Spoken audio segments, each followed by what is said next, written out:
चतुर्णां वै त्वमस्माकं चतुर्णां वै भ्राता सुग्रीव पंचमः भ्राता सुग्रीव पंचमः सौहृदाज्जायते मित्रम् सौहृदाज्जायते मित्रम् अपकारो रिलक्षणम् अपकारो रिलक्षणम् अपकारो रिलक्षणम्। अपकारो रिलक्षणम्। युद्ध जीतकर श्री राम आ गए। श्री राम के साथ सीता माता, लक्ष्मण, विभीषण, राजा सुग्रीव और अन्य सब वानर सेना भी, कुछ राक्षस भी, यानी विभीषण के साथ कुछ उनके मंत्री और मित्र वो भी आए। बीच में भरद्वाज ऋषि के आश्रम में रुके, बाद में चित्रकूट पर्वत पर रुके और निषादराज गुह के वहां भी रुके। और चित्रकूट पर्वत पर थे तभी हनुमान को आगे भेजा और बोले कि आप देखकर आ जाओ। निषादराज गुह को भी, मेरे मित्र को ये संदेश देना, ये पूरा वृत्तांत देकर संदेश देना, और राजा भरत को भी संदेश देना। पूरा क्या क्या वो वृत्तांत भी बताना, वो बताकर फिर संदेश देना। तो हनुमान ने पहले अयोध्या नगरी में देखा, उधर सब पुरुष और स्त्री बहुत ही अच्छी तरीके से रह रहे थे, धन धान्य संपन्न थे।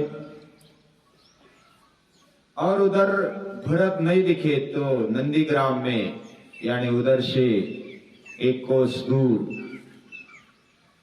जो कुटी में रहते थे,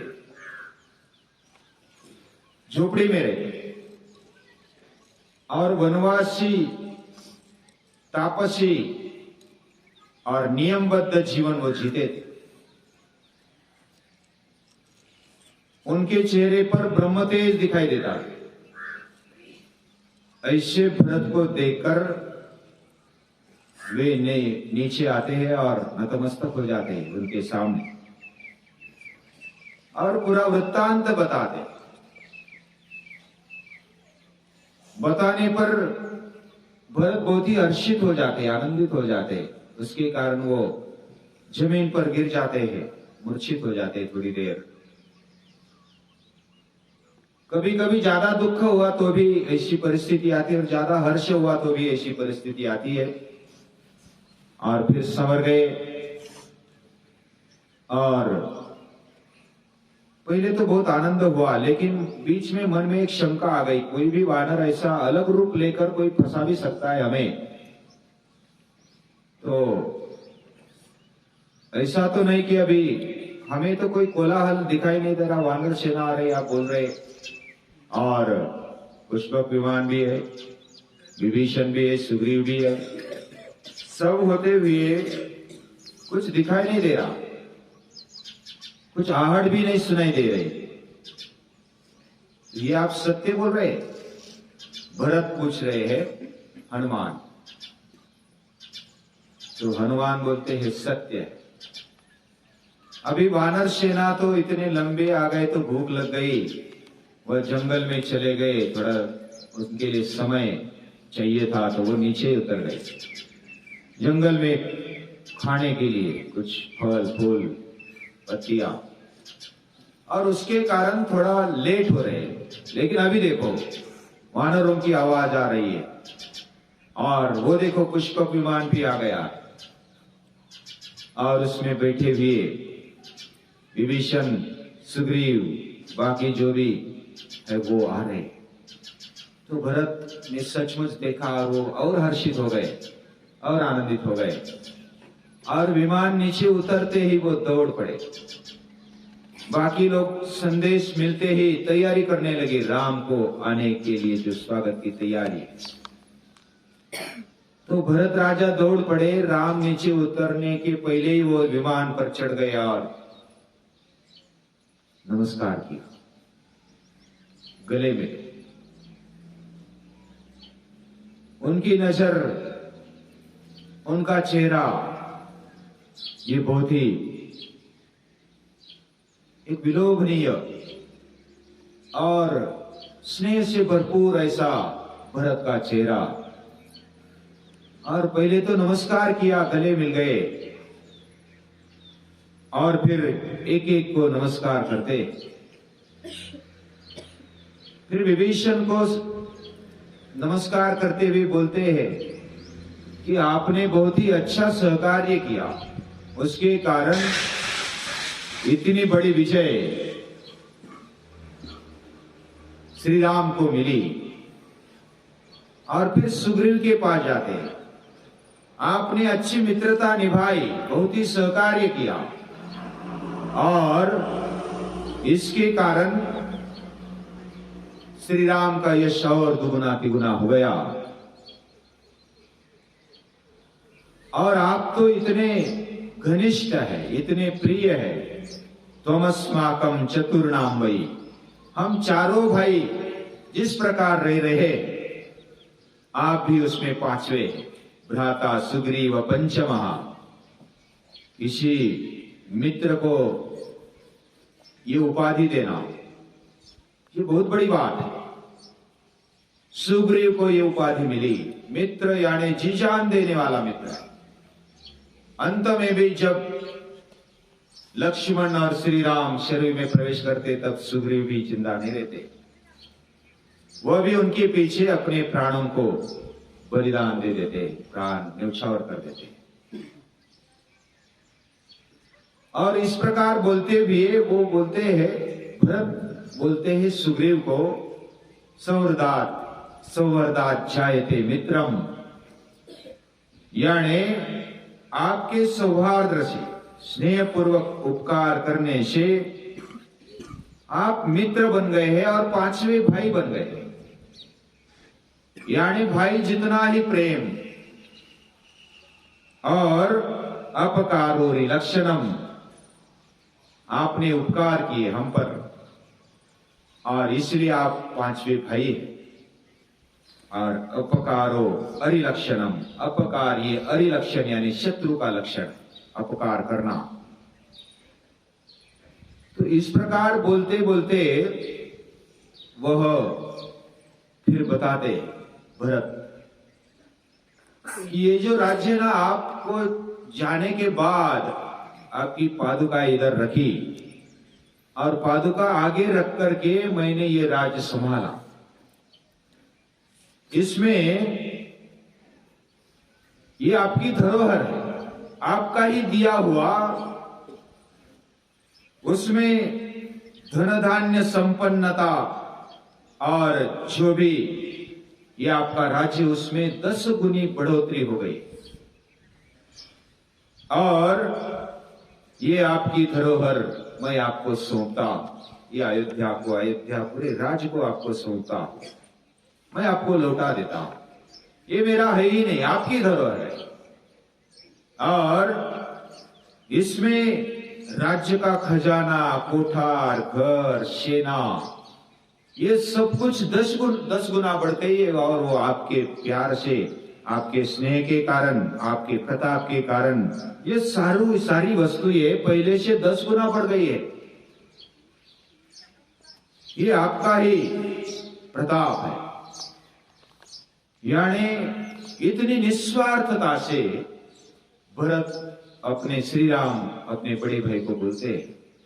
ये सब भाव देखकर विभीषण देखता है कि मेरा भाई कहां, संपत्ति के लिए, स्त्रियों के लिए, वो भी दूसरों की हरण करके लाकर लड़ने वाला और मुझे निकाल देने वाला भाई। और ये देखो इधर भरत और श्री राम, ये भी भाई भाई, रावण और मैं, वो भी भाई भाई, और दूसरी तरफ सुग्रीव और बाली, वो भी भाई भाई। वो सब सामने आ गए हो। और विभीषण, बाकी जो वानर राक्षस वो जो आए थे ना, उनकी आंखों में आंसू छलक, आंखों में आंसू आ गए। ये कितना प्यार है, कितना निस्वार्थ ऐसा प्रेम। और कितना स्वार्थ त्याग, और तापसी वेशधारी भाई चले गए वन में, पूरी संपत्ति है साथ में, और उसको भोगने के बजाय वो अपनी न मानकर, ये तो श्री राम की धरोहर है और उसको मैं आपको लौटा रहा हूं। और कैसे लौटा रहा हूं? अगर हमने किसी की वस्तु ले ली और उस वस्तु को और सजाया संवारा और उसको फिर वापस कर दिया, तो सामने वाले को कितना अच्छा लगेगा। अरे मेरी वस्तु तो सही दी ही मुझे, लेकिन उसको और सजा कर दी, बहुत ही अच्छी बना कर दी, और हमें हर्ष होता है, आनंद होता है। वैसे श्री राम ने जैसा भी राज दिया था, उस राज को धरोहर मानकर, एक ट्रस्टी समझ करके उन्होंने उसको संभाला और 10 गुना बढ़ाया। क्या क्या बढ़ाया? उसका खजाना बढ़ाया, धन दौलत बढ़ाई, कोठार बढ़ाया, घर भी बढ़ गए और सेना भी बढ़ गई। यानी राज्य में जो भी चाहिए वो सब कुछ बढ़ाया और अच्छी तरह से संभाला भी है। ये बहुत बड़ी बात है, हमें सीखने जैसा। यानी दूसरों की वस्तुओं में एक तो कैसे भाई बार स्टिल ऐसी लेने की ओढ़ आज जगत में चली। भाई यानी एक तो खरीद कर ले लो, नहीं तो उधार ले लो, नहीं तो चोरी करके ले लो, बस मुझे चाहिए, ऐसा समझकर लेने वाले की ज्यादा भरमार है। ऐसी दुनिया में रामायण की आवश्यकता है। राम और भरत का प्रेम है और निस्वार्थ प्रेम, पूर्ण स्वार्थ त्याग से भरा हुआ ऐसा प्रेम, ऐसा देखने को नहीं मिलता। केवल राम भरत मिल गए बस उसमें हो गया, ये ऐसा नहीं। उसमें बिल्कुल स्वार्थ नहीं, पूरा स्वार्थ का त्याग। दोनों में एक ओढ़ लगती, एक स्पर्धा चल रही है दोनों में।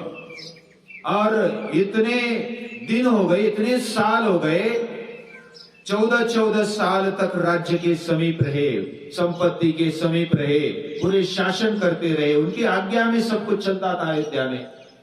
एक शब्द निकालते तो वो झेलने वाले सैकड़ों लाखों थे। ऐसी स्थिति में भी पूरे निस्वार्थ रहना, ये बहुत बड़ी बात है। और ऐसा राज्य वह समझे, वो भ्रातृवत्सल भरत इस प्रकार कहते देख विभीषण को ऐसा लगा कि ये कितना निस्वार्थ प्रेम है। वानरों को भी लगा, राक्षसों को भी लगा, हनुमान को भी लगा। वह देखकर आंखों में आंसू आ गए और वो बड़े स्नेह से हाथ जोड़ने लगे। फिर भरत के आश्रम में, भरत जो कुटी में रहते थे उस आश्रम में फिर विमान से सब उतरते और ये भूमि का दर्शन करते। सब विमान से उतरकर भूतल पर खड़े हो गए और उस समय श्री राम ने विमान राज जो पुष्पक था उसको आज्ञा दे, तभी मेरा काम हो गया। अभी हे पुष्पक राज विमान, तू अपने मालिक के पास चला जा। कौन मालिक है उसका? कुबेर। तो जो कुबेर है उसके पास अभी चला जा। बहुत धन्यवाद तेरा, मुझे पहुंचाया, जल्दी पहुंचाया। श्री राम की आज्ञा पाकर वो परम उन्नत ऐसा विमान वो चल गया और उस दिशा को लक्ष्य करते हुए कुबेर के स्थान पर वो चला जाता है। और जो राक्षस रावण के पास वो उसने छीन कर लाया था ऐसा विमान, उस पर बलपूर्वक रावण ने अधिकार कर लिया था, ऐसा विमान वो चला जाता है श्री राम की आज्ञा से और प्रेम पूर्वक कुबेर की सेवा में चला जाता है। यानी उसको भी भावना है ऐसा, ये लिखने से पता चलता है। और उसके बाद पराक्रमी रघुनाथ और बाकी पुरोहित वशिष्ठ पुत्र सुयज्ञ और वशिष्ठ, ये सब इकट्ठा होते और वो श्री राम फिर वशिष्ठ मुनि के चरण छूते हैं। जो वरिष्ठ है, ऋषि मुनि है, उनके चरण छूते, कौशल्या के चरण छूते हैं, सुमित्रा के चरण छूते हैं, कैकेयी के माता कैकेयी के चरण छूते हैं, एक दूसरे को मिलते हैं। बाकी जो मित्र है नगरजन है उनके गले लगते हैं और पूरा ऐसा स्नेह भरा वातावरण उधर बना हुआ है। इस प्रकार भरत और श्री राम की भेंट हुई। भरत ने श्री राम को राज्य लौटाया और पूरे नगर में श्री राम घूमते और फिर राज्याभिषेक की तैयारी होती है। राज्याभिषेक कैसा होता है, क्या क्या चल रहा है, उधर हम बाद में देखेंगे। आज के लिए इतना है। श्री राम को